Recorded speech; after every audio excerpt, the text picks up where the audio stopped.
it's no problem. I'm going to introduce myself. My name is Andrew Porch. I'm a disabled veteran. I served in Iraq at the age of 17 and 18. I was stationed right here at Fort Carson, 4th Infantry Division. Was in Baghdad. I'm 90% disabled for TBI and PTSD. I suffered 34 concussions in Iraq, all from IEDs. My Humvee was blown up. Cannabis pretty much saved my life. You know, I prescribed 17 different pills. I take 0. I smoke tons of marijuana. You know, I've been up here before, plenty of times. Last time I was here, I watched about 100 people speak, and 2 people speak against it. And you guys still put a moratorium on it for 6 months. You know, I thought that I fought for our freedoms as a democracy here in America. Like, I didn't know this was a communism. I didn't know that you were Fidel Castro and you were Saddam Hussein and all that. I didn't know we were in Baghdad. I mean, shit, I look at the roads outside and I can barely even drive because there's so many potholes in the road.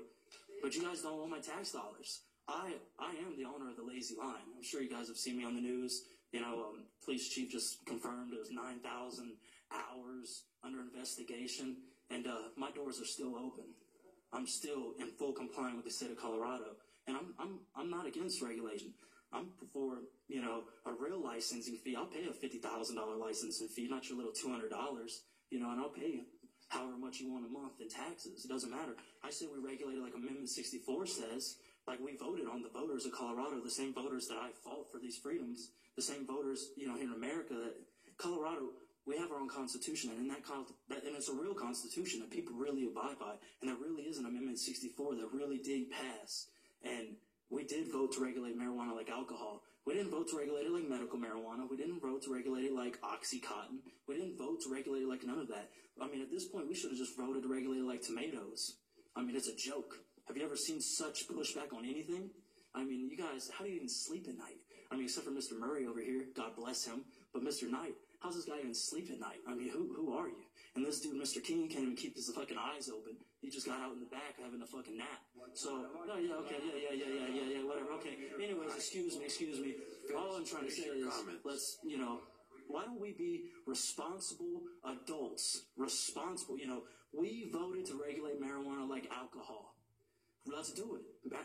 Alcohol has bars, clubs, liquor stores. You know, you can get it on every corner. I don't understand why there's such pushback in marijuana. We're not doing anything wrong. This is a harmless plant that saves thousands and thousands of lives every day. Thousands of veterans. Thousands. I don't care what you see. I was stationed right here at Fort Carson. I've lost hundreds of friends in the military and after the military to suicides. Marijuana has saved a handful of my friends and tons more veterans, so I don't understand what the problem is. I say you guys be responsible. Let's regulate this like alcohol, like we voted to have happen. Thank you, guys. Derek.